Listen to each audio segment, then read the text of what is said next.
Yo, what's going on, guys? Crispy Flakes here. Welcome to Extra Crispy. For today's video, we have such a positive, happy article, man, to react to. It is titled, Why Your Favorite Team Won't Win the 2022 NBA Championship. You love to see it, man. So before we get going on today's article or video, whatever you want to say, over on my main channel, Crispy Flakes, I just did a ranking for every NBA team starting point guard. I'm planning on doing it for each position, so go check it out, man. And yeah, hopefully be nice over there because rankings are always tricky to do. So let's go ahead and get going on this, man. Why our favorite teams will not win it. Let's go ahead. We got the Atlanta Hawks, and this is in a nutshell. They already missed their best shot at a title. And I guess what they're saying about that is, you know, everybody was saying, you know, last year, the last playoff run was like the hospital ring, right, man? Because, you know, you obviously got the Mickey Mouse ring. I got the hospital ring because every single NBA player was in the hospital wing with different injuries and stuff, right? So the NBA is very talented. That's all I'm going to say about that. Next up, we have the Boston Celtics.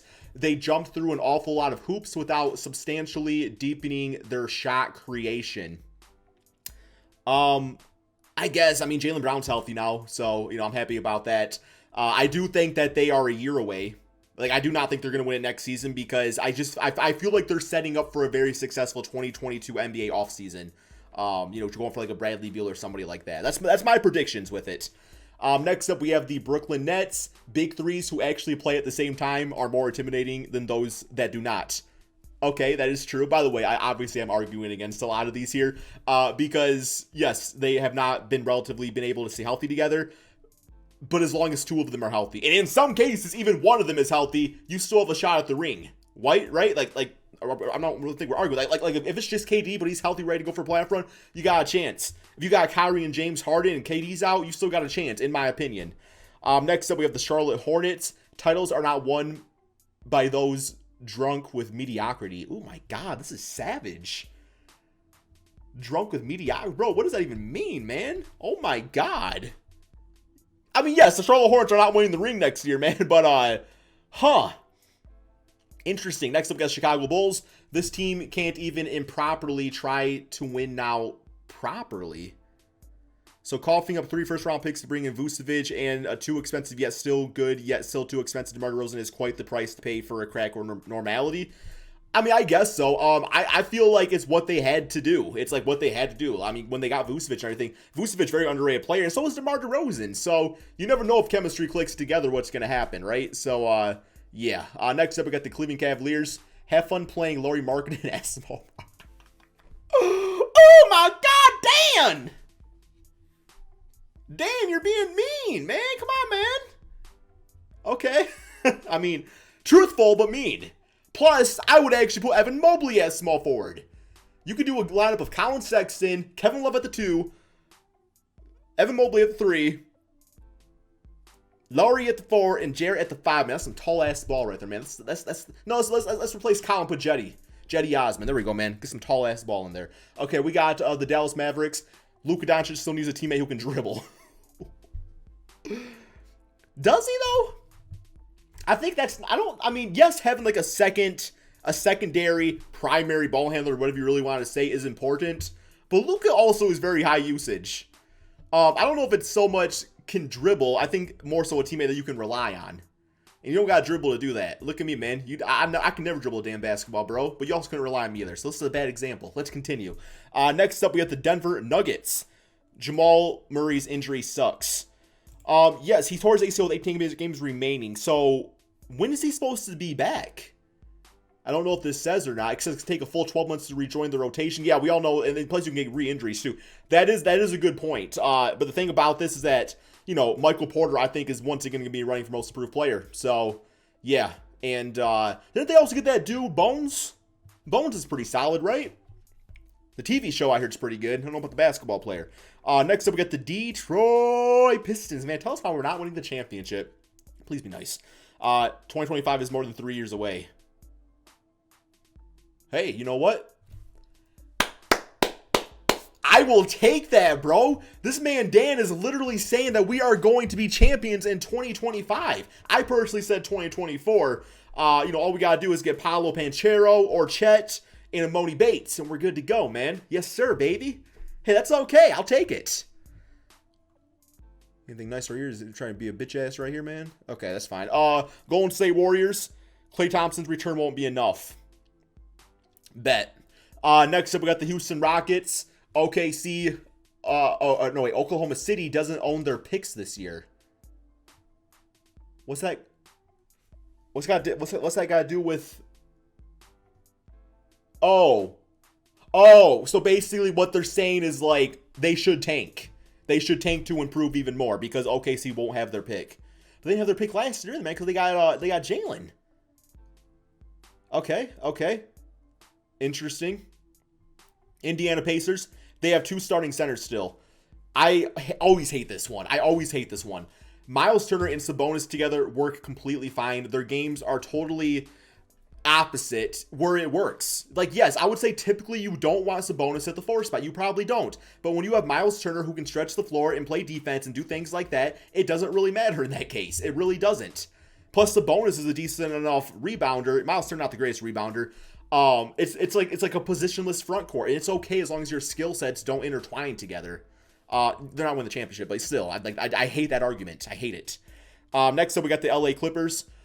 Face it, Kawhi isn't walking through that door. Like, ever. So basically, they're saying he's going to be out all next season.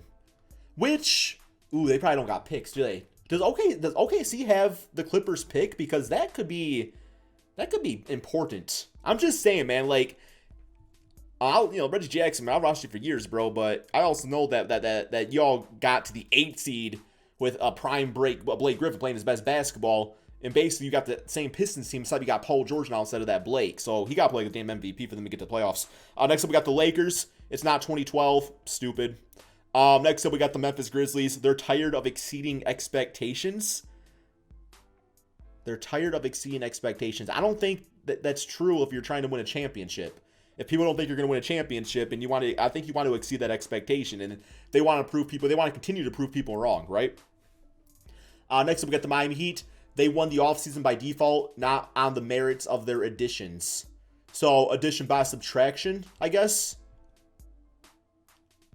I mean, it's a going all-in season. And I will say, 2 years ago when Miami Heat made it to the finals and everything, you can have your opinion about that, but the fact of the matter is they still got there. And Kyle Lowry won it 3 seasons ago. So, I mean, I don't know, man. I'm just saying that this is not going to be an easy team to deal with. So, yeah, they surprised us once. I don't see why they can't do it again. Milwaukee Bucks, title defenses are hard. That's true. That is very true. It does take a lot to just dig deep and win a championship. But if anybody has that mentality, I mean, look at Giannis, man. So, yeah. We got the T-Wolves. Marginally active off seasons are for teams that played at better than a 27-win pace. Once again, not a great argument. Not that they're winning the championship. But if you watch this team towards the end of last season, you would see why they didn't do any big-time moves. Because the team looked good as hell, man. Next up, we have the Pelicans. They might be worse or the same or only slightly better compared to last season. That's a fair statement. I do think Jonas Valanciunas is an improvement over Adams. But I don't know how big of an improvement Devontae is over Lonzo Ball. In my opinion, not the greatest. But having a new coach is going to help, so we'll see. Next up, we got the Knicks. Unknowns are still ingrained into their roster makeup. D-Rose not an unknown. Kemba Walker not an unknown. Unfortunate knee injuries and stuff. Julius Randle, most improved player. RJ Barrett, not unknown, looked promising. I don't see this one. I don't really see this one. Next up, OKC Thunder. Oh, God. Why does the OKC Thunder, who got 17 trillion first-round picks and we know are actively tanking, got the damn longest paragraph? How's this a nutshell, bro? Bro, this is a whole damn jar of peanut butter, man. Team president Sam Presti will shut down Shai Gilgeous-Alexander for the next 4 seasons and trade everyone, including you and me, if the OKC Thunder are still within sniffing distance of 500, roughly 15 games into the regular season. I don't think they need to do that. That's why they got all those draft picks, so you can still be entertaining and put up a good product and develop players and not have to worry about tanking because you still got every other team's draft picks. So, do not agree. We got the Orlando Magic. Have you seen this roster? See, that's the type of thing I was expecting for the Pistons went out there, man. Yes, we've seen the roster. They got a lot of point guards. They'll figure it out in time. Jalen Suggs definitely has a chance at Rookie of the Year. We got 76ers. The Ben Simmons situation has become the "this is fine" meme. That's pretty good. Okay, that one's pretty fun. That is true.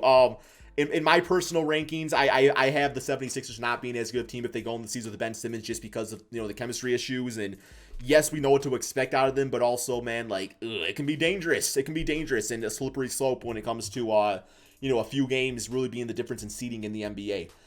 Next up, we got the Suns.